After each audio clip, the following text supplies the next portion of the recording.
عبداللہ بن انیس رضی اللہ عنہ سے ملاقات ہوتی ہے. ملاقات کے بعد سلام کلام کے بعد کہتے ہیں میں آپ کے پاس آیا ہوں ایک حدیث کے لیے. سنتے آپ نبی کے حوالے سے حدیث بیان کی ہے. معلوم ہوتا ہے کہ مظالم کے کیا حقوق ہے, ظلم زیادتی کا اس کے کیا حق ہے, قصاص کا کیا معاملہ ہے, دیت کا کیا معاملہ ہے, اس کے بارے میں آپ کو زیادہ جانکاری ہے, ذرا مجھے بتا دیجیے. اللہ اکبر. یہ تھے صحابہ کرام, یہ تھے نبی کے صحابہ, یہ تھے علم سے محبت, علم سے طلب. اس لیے یاد رکھو سب سے پہلے ایک بات اور بتا دیتا ہوں, سب سے پہلے اللہ تعالیٰ نے علم کو فرض کیا ہے. توحید بعد میں ہے, پہلے علم ہے. دلیل سورہ محمد کیا ہے؟ سورہ نمبر 40 پر 7 سورہ محمد اور آیت نمبر 19 اٹھاؤ. فَاعْلَمْ أَنَّهُ لَا إِلَهَ إِلَّا اللَّهُ. قال البخاري في هذه الآية باب العلم قبل القول والعلم وفي هذا الدليل فاعلم انه لا اله الا الله. اللہ اکبر. امام بخاری رحمۃ اللہ علیہ دلیل کے طور پر یہ آیت لاتے ہیں, کہتے ہیں قول سے پہلے, عمل سے پہلے علم سیکھو, جان لو کہ ہم جو بات کہنے جا رہے ہیں کیا وہ بات صحیح ہے یا غلط. ہم جو عمل کرنے جا رہے ہیں وہ عمل میرا صحیح ہے یا غلط. اس سے پہلے علم سیکھ لو, جان لو. اگر جانکاری ہوگی تو آپ کو عمل کرنے میں آسانی ہوگی, آپ کو بولنے میں آسانی ہوگی. یہ تو دنیا کا بھی رول ہے. کوئی بھی کمپنی والا, کوئی بھی فیکٹری والا, کوئی بھی کارخانہ والا جیسی جو چاہے جس کو نہیں لے لیتا کام کرنے کے لیے, بلکہ ان سے پوچھتا ہے, ان سے انٹرویو لیتا ہے, بتا اس کام کے بارے میں تجھے جانکاری ہے یا نہیں, علم ہے یا نہیں, بتاؤ. جب دنیا کا علم حاصل کے بغیر کوئی آدمی ترقی نہیں کر سکتا ہے, یہ تو دین کا علم ہے. مجھے بتاؤ بھائیو, خواتین حضرات, بغیر علم دین سیکھے ہم کیسے ترقی کر سکتے ہیں؟ اللہ اکبر. تو پہلے توحید کو فرض کیا ہے, جان لو اس بات کو کہ اللہ کے سوا کوئی عبادت کے لائق نہیں. یہاں پر اللہ تعالیٰ نے توحید سے پہلے علم سے شروع کیا. بدأ بالعلم قبل التوحید, توحید سے پہلے علم. لہذا علم ہوگا تو ہمارے لیے توحید پہ چلنا آسان ہو جائے گا, ورنہ اگر علم نہیں توحید کا, ہم توحید پہ کیسے چلیں گے؟ ہم کو نماز پڑھنا ہے, نماز کا طریقہ نہیں معلوم, کیسے نماز پڑھیں گے؟ جو چاہے جیسے چاہے پڑھ لیں, جس طریقے سے پڑھ لیں. یہ لا علمی کی بنیاد پر, یہ جہالت کی بنیاد پر آج ہماری عبادت بیکار ہو رہی ہے. لہذا ہر عبادت کے لیے, ہر عمل سے پہلے علم کو ضروری ہے. اسی وجہ سے قرآن مجید کی آیت میں اللہ تعالیٰ نے 2 گروہوں کا ذکر کیا خصوصی طور پر. ہم ہر نماز میں سورہ فاتحہ پڑھتے نہیں پڑھتے, تو سورہ فاتحہ میں آخر میں کیا آیت آتی ہے؟ اہدنا الصراط المستقیم صراط الذین انعمت علیہم.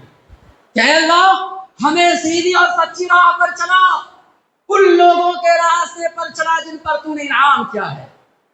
غیر المغضوب علیہم ولا الضالین, ان کے راستے پر نہ چلا جن پر تیرا غضب نازل ہوا, جن پر تیرا قہر نازل ہوا, جو تیری رحمت سے دور ہو گئے, تیری پھٹکار, تیرے عذاب, تیرے عقاب کے حقدار بن گئے. ان سے تو بچا, اور جو گمراہ ہو گئے اس سے تو بچا. 2 گروہوں کا ذکر. مغضوب علیہم سے مراد یہودی ہے, ولا الضالین سے مراد نصارہ ہے. آخر 2 گروہوں کا ذکر کیوں کیا؟ اس لیے کہ ان 2 گروہوں میں بنیادی طور پر ساری برائیوں میں ایک بڑی برائی یہ تھی, یہودیوں کے پاس علم تھا لیکن عمل نہیں تھا, اور عیسائیوں کے پاس عمل تھا لیکن علم نہیں تھا. لہذا جو بھی عمل بغیر علم کی کرے گا وہ عمل بیکار ہے, اور جو بھی علم بغیر عمل کے ہو وہ بھی بیکار ہے. لہذا ہمارے لیے ضروری ہے عمل کے ساتھ ساتھ علم ہونا چاہیے, علم کے ساتھ ساتھ عمل ہونا چاہیے. ایسا نہیں ہم نے علم سیکھ لیا لیکن عمل نہیں کرے, وہ بھی بیکار ہے. اور ہم عمل کر رہے ہیں لیکن بغیر علم کے, بغیر دلیل کے, بغیر شریعت کی جانکاری حاصل کیے ہوئے, وہ بھی بیکار ہے. لہذا ہم کو یہود و نصارہ سے بچنا ہے, تو ایک ہی راستہ ہے, علم اور عمل, یہ 2 چیز ساتھ لے کر جائے. اور اللہ تعالیٰ قرآن میں جگہ جگہ ایمان اور عمل صالح کا حوالہ دیا ہے, جگہ جگہ الا الذین آمنوا وعملوا الصالحات, ان الذین آمنوا وعملوا الصالحات, جگہ جگہ. یعنی نجات کا دار و مدار, آخرت کا دار و مدار 2 چیزوں پر ہے, ایک ایمان پر ہے, ایک عمل صالح پر ہے. اور ہمارا ایمان اسی وقت معتبر ہوگا جب علم کی روشنی میں ہو, ہمارا عمل اسی وقت معتبر ہوگا جب علم کی روشنی میں ہو.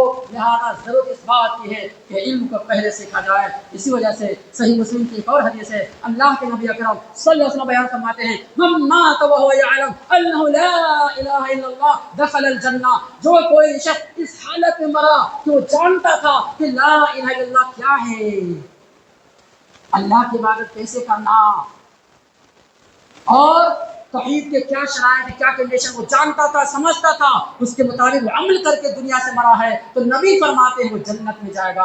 اسی وجہ سے ایک اور حدیث میں اللہ کے نبی فرمایا من کان آخر کلامہ لا الہ الا اللہ، جس شخص کا آخری جملہ لا الہ الا اللہ ہوگا اور اس حالت میں یہ کہہ کر دنیا سے چلا گیا، وہ سیدھا جنت میں جائے گا۔ یہ ساری کے ساری چیزیں ذریعہ ہے علم کا، لہذا علم کے بغیر کوئی بھی دنیا میں ترقی نہیں کیا ہے۔ کوئی قوم کو دیکھ لیجیے، چاہے دنیا کا علم ہو چاہے دین کا علم ہو، بغیر علم کے آدمی ترقی نہیں کر سکتا ہے۔ لہذا ہم مسلمانوں کو اور بالخصوص خواتین حضرات کو چاہیے کہ کم سے کم اگر دنیا کا علم نہیں ہے تو کوئی بات نہیں ہے، میں منع نہیں کرتا، اب دنیا کا بھی علم سیکھو، لیکن اس سے پہلے دین کا علم ضروری ہے۔